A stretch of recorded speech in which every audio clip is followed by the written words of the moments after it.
ya ku ɗauke da ƴar uwa kar ku fara nuna karan mata. Ya ku ɗauke da ƴar uwa kar ku fara nuna karan mata. Shi dai lamari na duniya ɗan haƙuri ne, komai ya saki yawan fushi daure ki manne. Dangin mijinki rike duka ki haɗa da kanne. Yi haka uwar gida kin zamo fa jagorar mata.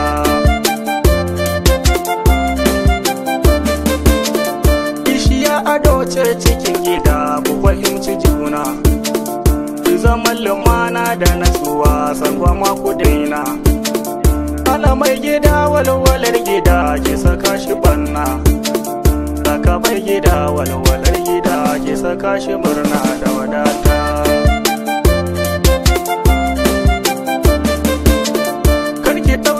Kan na kan gida haushi suke yi, bakar kawa ki manta da ita mamaye take yi.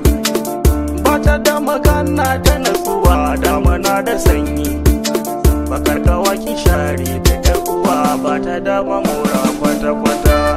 Ya ku ɗauke da ƴar uwa kar ku fara nuna karan mata. Rashin zaman gida laukuwar gida ki saka shi kauje, sanadarin kulawa da natsuwa ke maganin kuraje.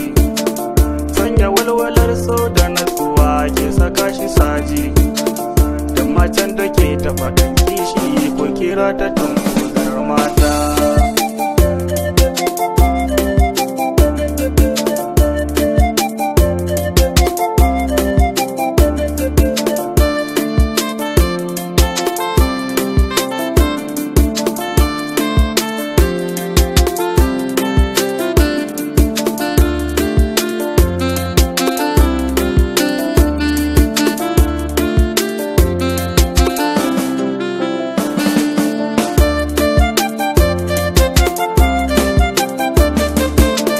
Babu zangwama ko gunaguni ku zaman ku tare, dukan ku garkuwa ne cikin gida dai na tsere-tsere.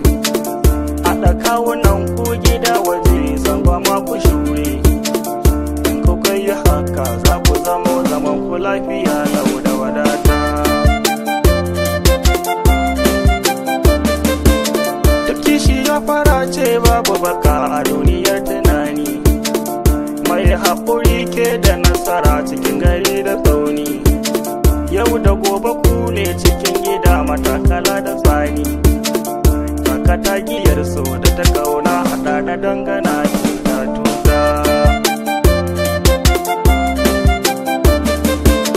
Yau da gobe ikon Allah ne ba dai mutum